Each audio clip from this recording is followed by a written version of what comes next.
Hello, നമസ്കാരം. സാധാരണ വൈകുന്നേരങ്ങളിലൊക്കെ ഇതിനു മുൻപ് നമ്മുടെ ചായക്കടകളിലും നാട്ടിൻപുറത്തെ വായനശാലകളിലൊക്കെ ഇരുന്നായിരുന്നു ഞങ്ങൾ രാഷ്ട്രീയം സംസാരിച്ചുകൊണ്ടിരുന്നത്. ഇപ്പോൾ കഴിഞ്ഞ കുറച്ച് നാളുകളായിട്ട് എനിക്ക് അത്തരം സാഹചര്യങ്ങൾ ലഭിക്കാറില്ല. അതുകൊണ്ട് തന്നെ എൻ്റെ രാഷ്ട്രീയ അഭിപ്രായങ്ങൾ പറയാൻ എനിക്ക് നിങ്ങളെ ഉള്ളൂ. ഇപ്പം ഞാനിത് പറയാൻ കാര്യം, നമ്മുടെ കഴിഞ്ഞ കുറച്ച് ദിവസമായിട്ട് നമ്മുടെ മുഖ്യധാര മീഡിയയിലൊക്കെ പ്രധാനമായിട്ട് ഇപ്പം നടക്കുന്ന ഒരു ചർച്ച, അല്ലെങ്കിൽ ഞാൻ കഴിഞ്ഞ ദിവസം ദുബായിലുള്ള സമയത്ത് ഞാനൊരു ഹോട്ടലിൽ ചെന്ന സമയത്ത് അവിടെയൊക്കെ നടക്കുന്ന ഒരു ചർച്ച എന്ന് പറയുന്നത് നരേന്ദ്രമോദി രാജ്യത്ത് അധികാരത്തിൽ തിരിച്ചു വരുമോ ഇല്ലയോ എന്നുള്ള കാര്യത്തിലും, അതുപോലെ തന്നെ അവർ ഏറെക്കുറെ വിശ്വസിക്കുകയാണ് രാഹുൽ ഗാന്ധി നേതൃത്വം കൊടുക്കുന്ന ഇന്ത്യ മുന്നണി അധികാരത്തിൽ വരും. അപ്പം ഞാനിത് ഇങ്ങനെ കേട്ടപ്പോഴത്തേക്ക് നമ്മളിങ്ങനെ ഉള്ളിച്ചിരിച്ചു. കാര്യം മറ്റൊന്നും കൊണ്ടല്ല, നമ്മുടെ മാധ്യമങ്ങളുടെ ഒരു വലിയ ശക്തിയാണത്. അവർക്ക് വളരെ നിസ്സാരമായിട്ട് ഒരു വിഷയത്തെ എങ്ങനെ ജനങ്ങളിലേക്ക് എത്തിക്കണമെന്നും ജനങ്ങളെ കൊണ്ട് എന്ത് സംസാരിപ്പിക്കണമെന്നും അതിലൂടെ ഒരു പുതിയൊരു സാഹചര്യം സൃഷ്ടിക്കണമെന്നും അവർക്ക് വളരെ കൃത്യമായിട്ടറിയാം. നമുക്ക് എല്ലാവർക്കും അറിയാം, ലോക്സഭാ തെരഞ്ഞെടുപ്പ് തുടങ്ങുന്നതിന് തൊട്ടു മുൻപ് നിസ്സംശയം ഒരുപക്ഷെ രാഹുൽ ഗാന്ധിയോട് പെട്ടെന്ന് വിളിച്ചിട്ട് ആരാണ് അടുത്ത പ്രധാനമന്ത്രി എന്ന് വെച്ചാൽ അദ്ദേഹം തന്നെ പറയും നരേന്ദ്രമോദി എന്ന് പറയുമായിരുന്നു. കാര്യം കോൺഗ്രസിന്റെ ഭാഗത്തു നിന്നായാലും അല്ലെങ്കിൽ പ്രതിപക്ഷ നിരയുടെ ഭാഗത്തു നിന്നായാലും മോദി 400 സീറ്റ് കിട്ടുമോ ഇല്ലയോ എന്നുള്ള കാര്യത്തിലായിരുന്നു അവരുടെ ചർച്ചയും കാര്യങ്ങളൊക്കെ തന്നെ. ചിലപ്പോൾ ഒരുപക്ഷെ അധികാരത്തിൽ വന്നേക്കാം ഇത്രയും സീറ്റൊന്നും കിട്ടില്ല എന്നുള്ള കാര്യങ്ങളാണ് സംസാരിച്ചത്. പിന്നെ ഞാനിപ്പോൾ ഈ സംസാരിക്കുന്നത് ദേവി ഇത് ഞാൻ ഈ കഴിഞ്ഞ ഇലക്ഷൻ നടന്ന സമയത്ത് ഒരു രാഷ്ട്രീയ അഭിപ്രായങ്ങളും പറഞ്ഞില്ല, ഒരു രാഷ്ട്രീയ പാർട്ടിയുടെ ആഭിമുഖ്യം ഞാൻ പ്രകടിപ്പിച്ചിരുന്നില്ല, ഒരു സ്വതന്ത്ര നിഷ്പക്ഷമായിട്ടുള്ള ഒരു കാഴ്ചപ്പാടുകൾ മാത്രം സംസാരിക്കാൻ പറഞ്ഞാണ് ഈ സംസാരിക്കുന്നത്. ആരോടും പ്രത്യേകിച്ചൊരു മമതയുമില്ല, ആരോടും പ്രത്യേകിച്ചൊരു എതിർപ്പുമില്ല. അപ്പോൾ അതുകൊണ്ട് തന്നെ ഇലക്ഷൻ കഴിഞ്ഞൊന്ന് ആലോചിക്കണം. ഞാൻ ഈ പറയുന്നത് കൊണ്ട് പ്രത്യേകിച്ച് ഇലക്ഷനെ ഒന്നും ബാധിക്കാൻ പോകുന്നില്ല, ഒരു രാഷ്ട്രീയ പാർട്ടിക്ക് ഗുണവും ദോഷവും ഒന്നും സംഭവിക്കാൻ പോകുന്നില്ല. എനിക്ക് തോന്നിയ ചില തോന്നലുകൾ മാത്രം ഞാൻ നിങ്ങളുമായി പങ്കുവയ്ക്കണം. ശരിയെങ്കിൽ ശരിയെന്നോ തെറ്റെങ്കിൽ തെറ്റെന്നോ നിങ്ങൾക്ക് പറയാം. എന്തുകൊണ്ടായിരിക്കാം കഴിഞ്ഞ കുറച്ച് നാളുകളായിട്ട് കേന്ദ്രത്തിൽ നരേന്ദ്രമോദി അധികാരത്തിൽ വരുമോ എന്നൊരു സംശയത്തിന്റെ പ്രതീതി ഉയർത്തിക്കൊണ്ട് മാധ്യമങ്ങൾ ഇങ്ങനെ ചർച്ച നടത്തുന്നത്? അതിന് പലവിധ കാരണങ്ങളാണുള്ളത്. ഒന്ന്, നിങ്ങളിപ്പോൾ ഒരു ക്രിക്കറ്റ് കളി കണ്ടുകൊണ്ടിരിക്കുകയാണ്. ആ ക്രിക്കറ്റ് കളി കണ്ടുകൊണ്ടിരിക്കുന്ന സമയത്ത് നിങ്ങൾക്കറിയാം എതിർ ടീമാണ് ജയിക്കാൻ പോകുന്നത്. നിങ്ങൾക്ക് ആ മത്സരം ഒരിക്കലും നിങ്ങളെ ആവേശഭരിതരാക്കത്തില്ല. അല്ലെങ്കിൽ നിങ്ങൾ കണ്ടുകൊണ്ടിരിക്കുന്ന ഒരു സിനിമയുടെ ക്ലൈമാക്സ് നിങ്ങൾക്കറിയാമെങ്കിൽ ആ സിനിമ ഒരിക്കലും നിങ്ങളെ രസിപ്പിക്കില്ല. അതുകൊണ്ട് ആ രസം ഉളവാക്കണമെന്നുണ്ടെന്നുണ്ടെങ്കിൽ, ആ ഒരു ഇമ്പാക്ട് നിങ്ങൾക്ക് ലഭിക്കണമെന്നുണ്ടെങ്കിൽ എന്താണ് സംഭവിക്കാൻ പോകുന്നതെന്ന് നിങ്ങൾക്കൊരിക്കലും അറിയാതെയിരിക്കണം. അതുകൊണ്ടാണ് ഈ തെരഞ്ഞെടുപ്പിൽ മാധ്യമങ്ങൾക്ക് ചാകരയായി മാറേണ്ട ഒരു ദിവസമാണ് ജൂൺ 4 എന്ന് പറയുന്ന തെരഞ്ഞെടുപ്പിന്റെ റിസൾട്ട് വരുന്ന ഒരു ദിവസം എന്ന് പറയുന്നത്. അപ്പോൾ ഈ ജൂൺ 4-ാം തീയതി എന്താണ് സംഭവിക്കാൻ പോകുന്നതെന്ന് നിങ്ങൾക്ക് നേരത്തെ അറിഞ്ഞാൽ നിങ്ങൾക്ക് ആർക്കും തന്നെ അന്നേ ദിവസം ടിവിയുടെ മുമ്പിൽ വന്നിരുന്ന് ഒരുപാട് സമയം ചെലവഴിക്കാനുള്ള ഒരു മാനസികാവസ്ഥ ഉണ്ടാവത്തില്ല. നിങ്ങൾ അത്രയും ഇൻട്രസ്റ്റഡും ആയിരിക്കത്തില്ല. പിന്നെ ജസ്റ്റ് തുടക്കത്തിൽ കാണുന്ന സമയത്ത് നമുക്ക് എണിച്ചു വന്നു തോന്നും. പക്ഷെ അന്നേ ദിവസം ഉണ്ടാവുന്ന ഒരു വലിയ TRP, ഒരു വലിയ സ്പോൺസർഷിപ്പുകൾ, വലിയ പരസ്യങ്ങൾ തുടങ്ങി മാധ്യമങ്ങൾക്ക് കൊഴിപ്പിക്കാൻ പറ്റുന്ന ഒരു വലിയ നിമിഷം, അനിശ്ചിതത്വങ്ങളുടെയും കാര്യങ്ങളുടെയും നിമിഷം. പിന്നെ അവർ കഴിഞ്ഞ ഒരു 2-3 ആഴ്ചക്കാലമായി അല്ലെങ്കിൽ ഒരു മാസങ്ങളായി പറഞ്ഞുകൊണ്ടിരിക്കുകയാണ് നരേന്ദ്രമോദി വരില്ല, വരുമോ? അപ്പോൾ ഉടനെ സംശയങ്ങളുണ്ടാവും. ഞങ്ങൾ കഴിഞ്ഞ കുറച്ച് നാളുകൾ കേട്ടുകൊണ്ടിരിക്കുകയാണല്ലോ മോദി തോൽക്കും, പിന്നെ എങ്ങനെ മോദി വീണ്ടും ജയിച്ചു? അപ്പൊ അതായത് ഞാൻ പറയുന്നത് നരേന്ദ്രമോദി വലിയ ഭൂരിപക്ഷത്തിൽ വിജയിച്ചു കഴിഞ്ഞാൽ ജനങ്ങൾക്കിടയിൽ ഒരു സംശയത്തിന്റെ ഒരു കുഞ്ഞ് ഒരു അമ്പ് എടുത്ത് കുത്തി കൊടുക്കാൻ പറ്റും. അപ്പോൾ അവർ വിചാരിക്കാം ഇനി VVPAT കള്ളത്തരം കാണിച്ചതാണോ, വോട്ടിംഗ് മെഷീനിൽ കള്ളത്തരം കാണിച്ചതാണോ, അങ്ങനാണോ ഇങ്ങനെയാണോ മറ്റേത്. അപ്പൊ എന്തുകൊണ്ടാണ് മോദി വീണ്ടും വലിയ രീതിയിൽ അധികാരത്തിൽ വന്നത് എന്നതിനെ തുടർന്ന് അടുത്ത ഒരു മാസം സിമ്പിളായിട്ട് ചാനൽ ചർച്ചകളും ബഹളങ്ങളും കാര്യങ്ങളുമായി ബന്ധപ്പെട്ട് ഇങ്ങനെ ഓടിച്ചുകൊണ്ട് പോവാം. ഓരോരോ നേതാക്കന്മാർ അവിടെ ഇറങ്ങും, രാജ്യത്തിന്റെ ഭരണഘടനാ സംവിധാനത്തെ വെല്ലുവിളിച്ചുകൊണ്ടും അതുപോലെ തന്നെ നമ്മുടെ വോട്ടിംഗ് മെഷീനിൽ കള്ളത്തരം കാണിച്ചാണ് മോദി ജയിച്ചതെന്നൊക്കെ പറഞ്ഞുകൊണ്ട്. അപ്പം പിന്നെ അതിനെ തുടർന്ന് ചർച്ചകൾ കാര്യങ്ങൾ രണ്ടായാലും ഒരു മാസം ഈ കാര്യങ്ങൾ കൊഴിപ്പിക്കണമെങ്കിൽ ഒരു 50-50 ചാൻസിന്റെ സാധ്യതകളെ മുൻനിർത്തി വേണം മീഡിയാസിന് ഇപ്പോൾ ഈ വിഷയത്തെ കൊണ്ടുപോയിക്കൊണ്ടിരിക്കാൻ. പക്ഷെ ഞാൻ ഉറപ്പിച്ചു പറയുകയാണ്, യാതൊന്നും സംഭവിക്കാൻ പോകുന്നില്ല. ശരിയാണ്, നരേന്ദ്രമോദി വികസനങ്ങളും കാര്യങ്ങളും ഒക്കെ മാറ്റിവെച്ച് വീണ്ടും തങ്ങളുടെ വർഗീയ കാർഡുകളും വർഗീയ അജണ്ടകളും തന്നെ മുന്നിട്ട് നിൽക്കുന്നത് അദ്ദേഹത്തിന് ജയിക്കാൻ കഴിയുമെന്നുള്ള സംശയം കൊണ്ടോ അല്ലെങ്കിൽ 300 സീറ്റ് കിട്ടുമെന്നുള്ള വെച്ചിട്ടല്ല. അദ്ദേഹം പറഞ്ഞ 400 സീറ്റിലേക്ക് അദ്ദേഹത്തിന് എത്തണം. അതായത് ഇന്ത്യൻ പ്രൈം മിനിസ്റ്റർ പരസ്യമായി തെരഞ്ഞെടുപ്പിന് മുൻപേ പറയുകയാണ് 400 സീറ്റിലേക്ക് നമ്മൾ എത്തും എന്ന് പറയുമ്പോൾ തന്റെ വാക്കിനോട് നീതി പുലർത്തക്ക ഒരു വിജയം നേടിയെടുക്കണമെങ്കിൽ ആത്മാർത്ഥമായി പണിയെടുത്തേ പറ്റൂ. അതുകൊണ്ട് എല്ലാ കാലവും BJP സംബന്ധിച്ച് ആത്മാർത്ഥമായി പണിയെടുക്കുക എന്ന് പറഞ്ഞാൽ ജനങ്ങൾക്കിടയിൽ ചെറിയ രീതിയിൽ വർഗീയതയുടെ ഭിന്നിപ്പ് സൃഷ്ടിക്കുക, മതപരമായിട്ടൊന്ന് ഡിവൈഡേഷൻ കൊടുക്കുക. സ്വാഭാവികമായിട്ടും ഇന്ത്യ മഹാരാജ്യത്തെ 80% വരുന്ന ജനതയിൽ, ഉത്തരേന്ത്യയിൽ വരുന്ന ജീവിക്കുന്ന ജനതയുടെ ഭാഗത്തുനിന്ന് ഒരു വലിയ ഇമ്പാക്ട് വോട്ടിലൂടെ അവർക്ക് പ്രതിഫലിക്കുമെന്ന് അവർക്കറിയാം. എത്ര വികസനം ചെയ്താലും, എത്രയൊക്കെ ജനക്ഷേമ പദ്ധതികൾ ചെയ്താലും, എത്രയൊക്കെ ഇൻഫ്രാസ്ട്രക്ചർ ഡെവലപ്പ് ചെയ്താലും നമ്മുടെ രാജ്യത്തെ ജനതയ്ക്ക് വർഗീയത ഏറെക്കുറെയൊക്കെ ഇഷ്ടപ്പെടുന്ന ഒരു കാര്യമാണ് എന്നുള്ളതിന്റെ ഒരു സത്യമാണ് BJPക്ക് ലഭിച്ചുകൊണ്ടിരിക്കുന്നത് തുടർച്ചയായ വിജയം. പക്ഷെ അതേസമയം തന്നെ ഞാൻ അവരെ തള്ളിപ്പറയുന്നില്ല. ഇൻഫ്രാസ്ട്രക്ചർ ഡെവലപ്മെന്റ് ആയാലും മറ്റുള്ള കാര്യങ്ങളായാലും ഒക്കെ തന്നെ അവർ നന്നായി കൊണ്ടുപോകുന്നു എന്നതോടൊപ്പം തന്നെ അവരുടെ വർഗീയത പരിപാടികളും അവർ ഫലപ്രദമായി വിജയിപ്പിക്കുന്നു. രണ്ടായാലും ഒരു വലിയ വിജയം മോദിയിലൂടെ BJPക്ക് ലഭിക്കും എന്നുള്ള കാര്യത്തിൽ യാതൊരു സംശയവും എനിക്കില്ല, കാര്യങ്ങൾ മനസ്സിലാക്കിയ ഒരു വ്യക്തി എന്ന നിലയിൽ. അതുകൊണ്ട് ഇത് നമ്മുടെ എല്ലാ മീഡിയാസിനും അറിയാവുന്ന ഒരു കാര്യവുമാണ്.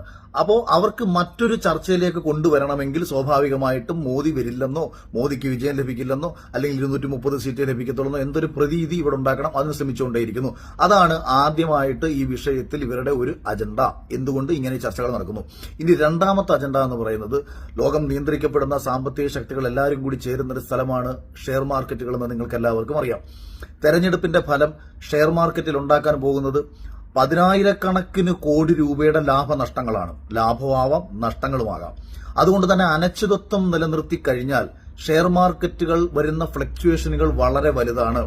ട്രേഡിങ്ങുകളിൽ സംഭവിക്കുന്ന ഫ്ലക്ച്വേഷനുകൾ വളരെ വലുതാണ്. നരേന്ദ്രമോദി തന്നെ വീണ്ടും അധികാരത്തിൽ എത്തുമെന്നുള്ള ഉറപ്പ് ലഭിച്ചാൽ വലിയ രീതിയിലേക്ക് ഇന്ത്യൻ വിപണിയിലേക്ക് ലോക സാമ്പത്തിക ബിസിനസ്സുകാർ ഇവിടേക്ക് ആകർഷിക്കപ്പെടുകയും വലിയ ഹ്യൂജ് ഇൻവെസ്റ്റ്മെന്റുകൾ, അതായത് പുറത്തു നിന്നുള്ള ഹ്യൂജ് ഇൻവെസ്റ്റുകൾ ഇന്ത്യൻ മാർക്കറ്റിലേക്ക് വരികയും ചെയ്യും. കാര്യം കരുത്തോടുകൂടി വീണ്ടും ഒരു ഭരണ സംവിധാനം ഇന്ത്യയിലേക്ക് വരുന്നു. അതേസമയം ഈ ഭരണ സംവിധാനത്തിന് എന്തെങ്കിലും കോട്ടങ്ങൾ സംഭവിച്ചു കഴിഞ്ഞാൽ രാജ്യത്ത് 10, 15, 25 പേര് ചേർന്ന ഒരു മുന്നണി ഈ രാജ്യം ഭരിക്കുന്ന സാഹചര്യത്തിൽ ഈ രാജ്യം തകർന്ന് തരിപ്പണമാകുമെന്നും ഈ രാജ്യത്തെ സാമ്പത്തിക വ്യവസ്ഥ തകർന്ന് തരിപ്പണമാകുമെന്നും അറിയാവുന്ന മറ്റുള്ളവർ വെയിറ്റ് ചെയ്യും. എപ്പോൾ ഇൻവെസ്റ്റ് ചെയ്യണം, എപ്പോൾ ഇൻവെസ്റ്റ് ചെയ്യേണ്ട, എന്താണ് സംഭവിക്കാൻ പോകുന്നത് എന്നുള്ള അനിശ്ചിതത്വത്തിനെ തുടർന്ന് ഷെയർ മാർക്കറ്റുകളെ ഇത് വലിയ രീതിയിൽ സ്വാധീനിക്കുകയും ജൂൺ 4-ന് ശേഷം ഒന്നുകിൽ ഒരു വലിയ കുതിച്ചുയർന്ന ഷെയർ മാർക്കറ്റിനെ നിങ്ങൾക്ക് കാണാൻ കഴിയും, ഇല്ലെങ്കിൽ വീഴുന്നത് കാണാൻ കഴിയും. അതേസമയം തന്നെ ഇത് മുൻകൂറായിട്ട് മനസ്സിലാക്കിയിട്ട്, അതായത് മോദി തന്നെ അധികാരത്തിൽ വരുമെന്ന് മുൻകൂറായിട്ട് മനസ്സിലാക്കുന്ന വലിയ കോർപ്പറേറ്റുകൾ വലിയ രീതിയിലേക്ക് ഇൻവെസ്റ്റ് ചെയ്യുകയും സംശയമുളവാക്കുന്ന ചെറുകിട ആൾക്കാർ, അതായത് ഒരു 5 കോടി രൂപ 10 കോടി രൂപയുടെയൊക്കെ ഇൻവെസ്റ്റ്മെന്റ് ഉള്ള ആൾക്കാർക്ക് അതൊരു ഹ്യൂജ് എണ്ണമാണ്, അത് വലിയൊരു എണ്ണമാണ്. അവർ 1000 പേരുണ്ടെന്നുണ്ടെങ്കിൽ 5000 കോടിയായി, അല്ലെങ്കിൽ അവർ 10,000 ഉണ്ടെങ്കിൽ 50,000 കോടിയായി. പക്ഷെ ഇവരിങ്ങനെ മാറി നിൽക്കും.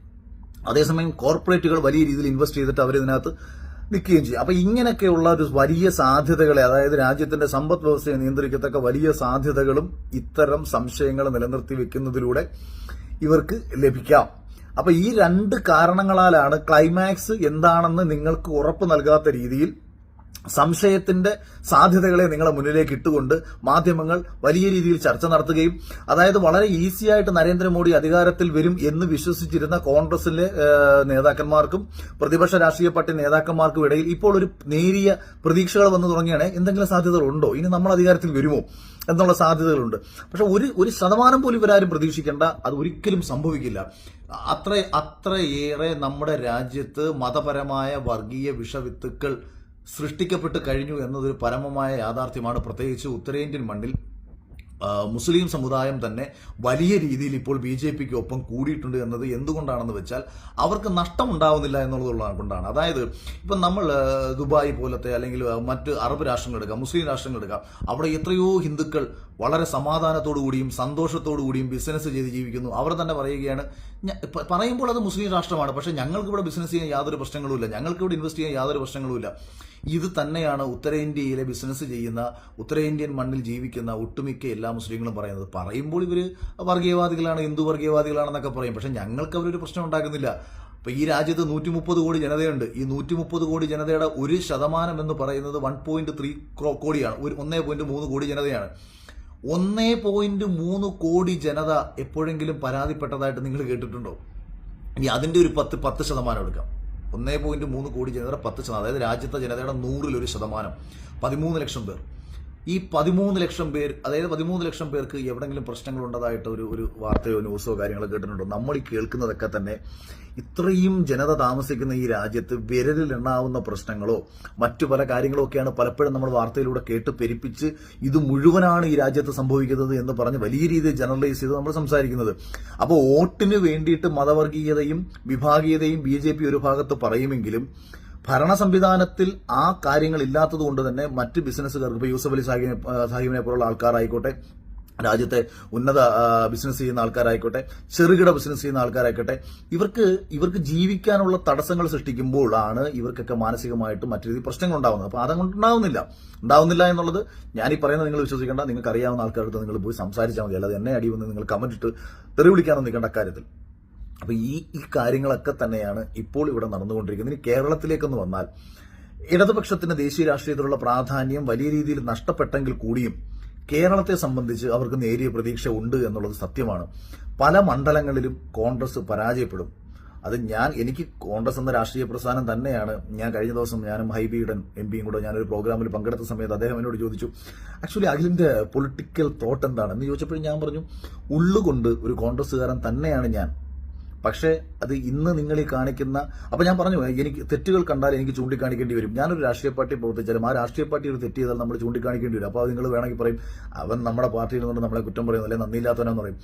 തെറ്റ് അല്ലെങ്കിൽ ശരി, ഈ രണ്ട് വിഷയങ്ങളെ മാത്രമേ നമുക്ക് അനുകൂലിക്കാൻ പറ്റൂ. തെറ്റ് എല്ലാവരിലുമുണ്ട്, ശരി എല്ലാവരിലുമുണ്ട്. അവരിലുള്ള ശരിയെ ശരിയെന്നും തെറ്റിനെ തെറ്റെന്നും നമുക്ക് ചൂണ്ടിക്കാണിക്കുമ്പോൾ മാത്രമേ ജനത്തിന് നമ്മൾ പറയുന്ന കാര്യങ്ങൾ കൃത്യമായിട്ട് മനസ്സിലാവത്തുള്ളൂ. ഞാൻ എല്ലായ്പ്പോഴും പറയുന്ന ഒരു കാര്യമാണ്, ഒരു പ്രതിപക്ഷ നേതാവ് മുഖ്യമന്ത്രി ചെയ്യുന്ന നല്ല കാര്യങ്ങളെ പ്രോത്സാഹിപ്പിക്കുകയും നല്ല കാര്യങ്ങൾ ജനസമക്ഷത്തിലേക്ക് എത്തിക്കാൻ ആ പ്രതിപക്ഷ നേതാവ് പരിശ്രമിക്കുകയും എങ്കിൽ മാത്രമേ ആ മുഖ്യമന്ത്രി ചെയ്യുന്ന തെറ്റുകളെ അദ്ദേഹം ചൂണ്ടിക്കാണിക്കുന്ന സമയത്ത് ജനത്തിന് അദ്ദേഹത്തെ വിശ്വാസം വരും. അതേസമയം ഒരു മുഖ്യമന്ത്രി ചെയ്യുന്ന എല്ലാ നല്ല കാര്യങ്ങളെയും രാഷ്ട്രീയത്തിന്റെ പേരിൽ അനാവശ്യമായിട്ട് വിമർശിച്ച് ഈ പ്രതിപക്ഷ നേതാവ് സംസാരിച്ചു കഴിഞ്ഞാൽ അയാൾ മറ്റേയാളെ എതിർക്കാൻ വേണ്ടി മാത്രം സംസാരിക്കുന്ന ഒരാളാണെന്നുള്ളൊരു പ്രതീതി മാത്രമേ ജനങ്ങൾക്കിടയിൽ ഉണ്ടാവത്തുള്ളൂ. അപ്പൊ കേവലം വോട്ട് എന്ന് പറയുന്നത് രാഷ്ട്രീയത്തിന് വേണ്ടി മാത്രമായിട്ട് മാറും. അതായത് ആ രാഷ്ട്രീയ പാർട്ടിയെ വിശ്വസിക്കുന്ന ആൾക്കാരുടെ വോട്ടുകൾ കൊണ്ട് മാത്രം ജയിക്കേണ്ട അവസ്ഥയുണ്ടാവും. നിഷ്പക്ഷ ജനത വലിയ കൺഫ്യൂഷനിലാവുകയും ചെയ്യും.